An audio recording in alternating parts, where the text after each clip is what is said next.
Assalamualaikum warahmatullahi wabarakatuh. Perkenalkan, nama saya Evita Noviana Mufiroh, mahasiswi jurusan Bimbingan dan Penyuluhan Islam UIN Wali Songo Semarang. Di sini saya akan menjelaskan tentang desentisasi sistematik. Apa itu desentisasi sistematik?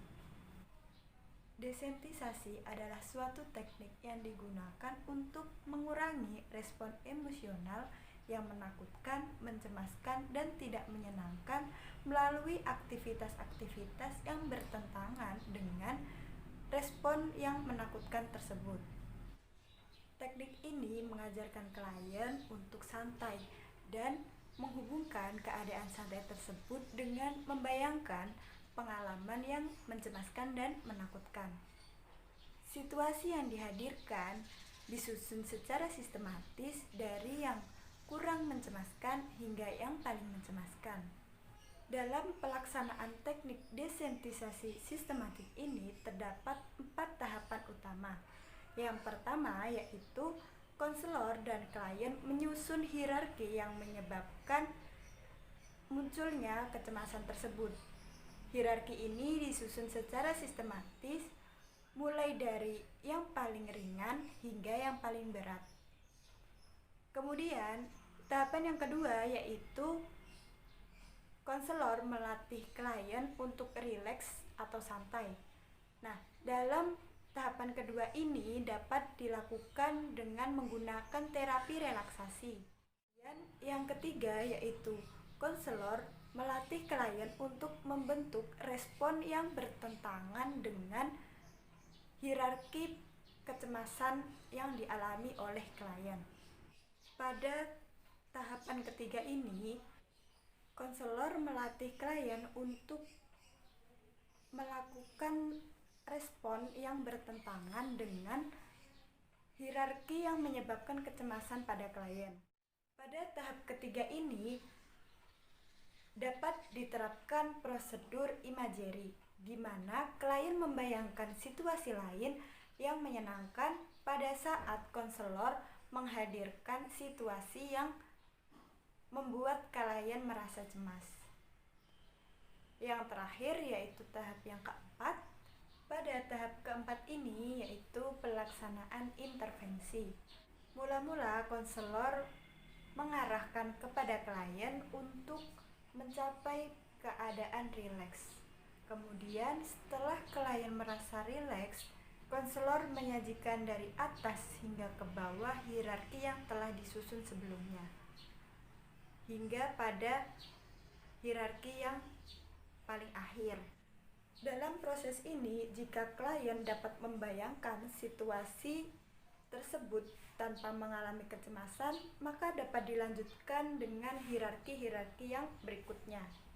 Namun, apabila dalam proses membayangkan tersebut, klien masih mengalami kecemasan, maka dapat diulangi dengan membayangkan situasi lain yang membuat klien menjadi rileks.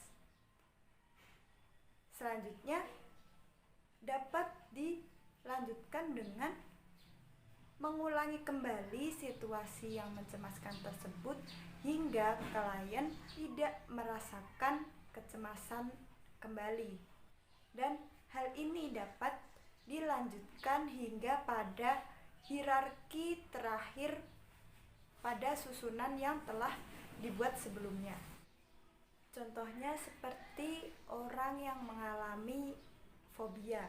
Nah, fobia ini dapat menyebabkan seseorang merasa takut dan cemas. Fobia ini terdapat beberapa macam, misalnya fobia terhadap hewan, atau terhadap benda, objek, ataupun situasi. Kita ambil contoh, misalnya seperti orang yang mengalami fobia pada ketinggian. Orang tersebut pasti akan merasa cemas ketika dia melihat bangunan yang tinggi, melihat gunung yang tinggi.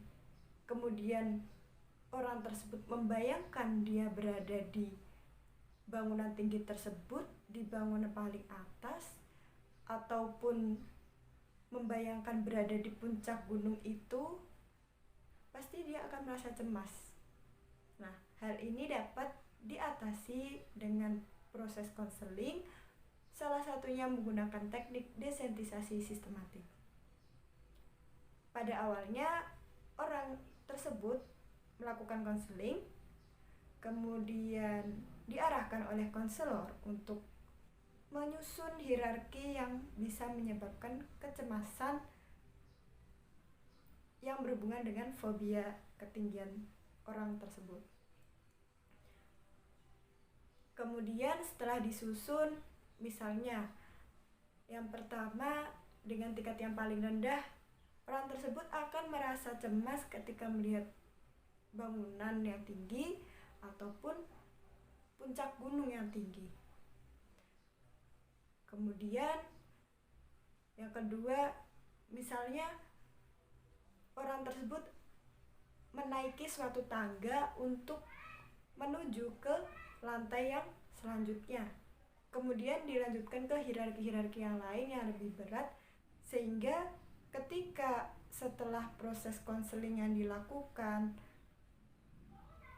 kemudian orang tersebut mencoba untuk membayangkan pada titik yang dianggap paling berat dalam fobianya itu, dia merasa tidak cemas lagi, bisa mengurangi kecemasan dan ketakutannya, maka teknik desensitisasi sistematik yang dilakukan dapat dikatakan efektif untuk mengatasi fobia pada ketinggian, karena sudah bisa mengurangi kecemasan dan ketakutan orang tersebut.